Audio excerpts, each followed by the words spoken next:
حضور نہ یاد رکھتے تھے، اپنی والدہ کا ذکر کرتے، اپنے والد کی بات کرتے، اپنے دادا کا ذکر کرتے. اپنے جانے سیدہ خدیجہ الکبریٰ رضی اللہ تعالیٰ عنہ وصال کر گئی تو حضرت عائشہ کہتی ہیں حضور اکثر گھر میں ان کا ذکر کرتے. اپنے بزرگوں کو یاد رکھیں، ان کا ذکر کریں. ان کو نا والد کے لیے نا والد ہونا شرط ہے، پی ایچ ڈی ہونا شرط نہیں. والد کے لیے والد ہونا شرط ہے، مفتی ہونا شرط ہے. والد ان پڑھ بھی ہو تو بچے کو سمجھانے کا سلیقہ سے اللہ اسے عطا کاری دیتا ہے. ماں بالکل ان پڑھ بھی ہو تو بچوں کو سمجھانے کا طریقہ اللہ اسے ان سے سیکھیں. میرے والدہ اور والدہ دونوں اپنا نام نہیں لکھ سکتے تھے تو میں اپنے دوستوں سے کہتا ہوں مجھے کبھی موقع ملے تو میں کئی جلدوں میں کتاب لکھ سکتا ہوں اپنے ماں باپ، اس لیے کہ وہ جو ہمیں سکھا گئے، جو بتا گئے، وہ انہی کا خاصہ تھا. تو اپنے والد ایک تو جانے والوں کو یاد رکھیں، دوسرا ان کے لیے دعا کریں تو درد سے کریں، سونی کر کے کریں، صحیح کر کے کریں، اکیلے بیٹھ کے کریں. دعا کا سب سے زیادہ تعلق آپ کے دل کی آواز کے ساتھ ہوتا ہے. اور جس طرز میں حضور نے ہمیں حدیث سکھائی ہے نا، اس رنگ میں کبھی آپ حدیث کو سیکھیں، سمجھے نا.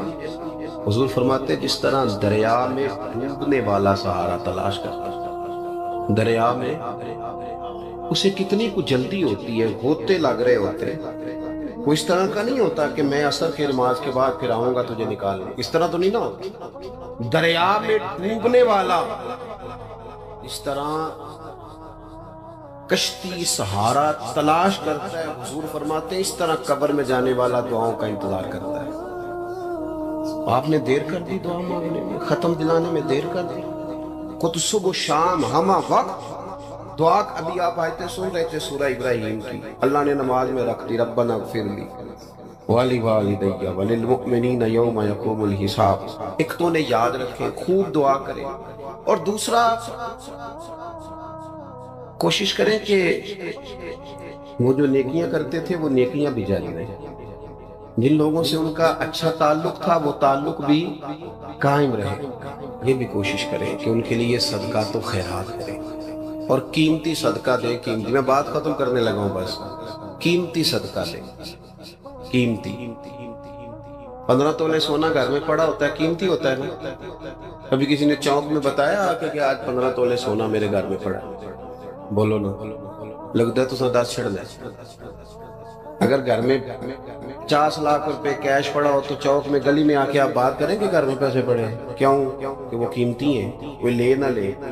تو یہ جو 5000 مسجد دیکھ کے سارے محلے کو بتاتے ہو یہ بھی صدقہ تھا، یہ بڑا قیمتی چیز تھی. یہ بتانے والا نہیں تھا، یہ تو نیکی تو قیمتی تھی. قیمتی چیز جو ہوتی ہے وہ تو چھپائی جاتی ہے کہ بتائی جاتی ہے. یہ جو بیٹیاں ہیں نا اسلام کی مائیں بہنیں، یہ قیمتی ہیں، اس لیے اسلام انہیں کہتا ہے تم گلیوں اور چوکوں میں آنے والی نہیں، قیمتی چیزیں گھر کے اندر رہا کرتے ہو.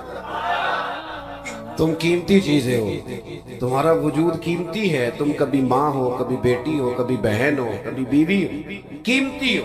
اس لیے تمہیں اسلام کہتا ہے کہ گھر کے اندر رہو گی تو تمہاری قیمت رہے گی. کچھ چیزیں ایسی ہیں جو چوکوں میں گلیوں میں پھیل جائے تو ان کی قیمت نہیں رہتی. اس لیے تمہیں کہا جاتا ہے کہ گھر میں رہو. یہ جو تمہیں چوکوں میں لاتے ہیں یہ تمہیں بے وقت کرنا چاہتے ہیں، بے قیمت کرنا چاہتے ہیں. انسان تھوڑی دیر کے لیے، اگر تھوڑی دیر کے لیے غور کرے تو بڑے بڑے جانور انسان سے بڑے طاقتور ہیں، لیکن اللہ نے ان کی نکیل انسان کے ہاتھ میں تھما دی. اتنا بڑا جہاز ہے، ٹنوں وزن لے کے چل رہا ہے، انسان کے بس کی بات نہیں کہ وہ کئی لوگ لگ کے بھی اس کو اٹھا سکے، لیکن اللہ نے اس کے قبضہ و اختیار میں کر دیا ہے. فرمایا هو الذی خلق لکم ما فی الارض جمیعا، زمین میں جو کچھ ہے سارا تیرے لیے بنایا ہے، آسمان میں جو ہے سارا تیرے لیے بنایا ہے. وما خلقت الجن والانس الا لیعبدون، فرمایا کل کائنات میں نے تیرے لیے بنائی ہے اور تجھے میں نے اپنی عبادت کے لیے پیدا فرمایا ہے. تو جنوں اور انسانوں کو اللہ نے اپنی عبادت کے لیے تخلیق فرمایا. مقصد زندگی، مقصد تخلیق، دنیا میں آنے کا مقصد اولی اور مقصد آخری اللہ کی عبادت، اللہ کی معرفت، اللہ کی طرف توجہ، اللہ کی طرف رجوع، یہی ایک مقصد تھا انسان کے آنے کا۔ اسی کو قرآن نے بیان کیا تھا۔ اپنے اپنے مقاصد، درود شریف پڑھنے والے بلند، صلاۃ و سلام علیک یا سید یا رسول اللہ۔ اپنے اپنے مقاصد، اپنے اپنے معاملات کو ہم نے ترتیب دے لیا ہے۔ صبح سے شام تک کے معاملات سارے کے سارے ہمارے ذاتی، نجی اور ہمارے اپنے بنائے ہوئے مقاصد کے تحت گزر رہے ہیں۔ حالانکہ رب کریم نے فرمایا کہ انسان، میں نے تجھے اپنی عبادت کے لیے بنایا ہے، اپنے لیے تجھے بنایا ہے، تو میری بارگاہ میں سجدہ ریز ہو، تو میری بارگاہ کی طرف توجہ کرے، تو میرے لیے تسبیح پڑھے، تو تہلیل کے جملے بولے، تو تکبیر کہے، تو میرے محبوب پہ نازل ہونے والے قرآن کی تلاوت کرے۔ تجھے تو اس لیے بنایا تھا۔ عبادت کا معنی یاد رکھیے گا، عبادت کا معنی فقط نماز پڑھنا نہیں، عبادت کا معنی صرف نماز پڑھنا نہیں، نماز عبادت کا ایک جز ہے، نماز عبادت کا ایک حصہ ہے۔ عبادت نماز پڑھنے کا نام نہیں، عبادت روزہ رکھنے کا نام نہیں، عبادت صرف اور صرف حج کرنے کا نام نہیں، فقط ذکر فکر کرنا عبادت نہیں، بلکہ اللہ کا حکم ماننے کا نام عبادت ہے۔ خدا رسول کی بات ماننے کا نام عبادت ہے۔ جہاں جانے کا خدا حکم دے وہاں چلے جاؤ، یہ عبادت ہے۔ جہاں جانے سے منع کر دے وہاں کبھی نہ جاؤ، یہ عبادت ہے۔ اگر نماز پڑھنے کا نام ہی عبادت ہوتا تو پھر فجر کے وقت کیوں پڑھنی پڑتی؟ پھر ظہر میں ہی کیوں فرض ہوتی؟ پھر عصر کا وقت مغرب میں جا کے کیوں نہ شروع کیا جاتا؟ پھر انسان کی مرضی تھی جب پڑھ لیتا۔ فرمایا نہیں، عبادت میری ہے، اصل میری اطاعت ہے۔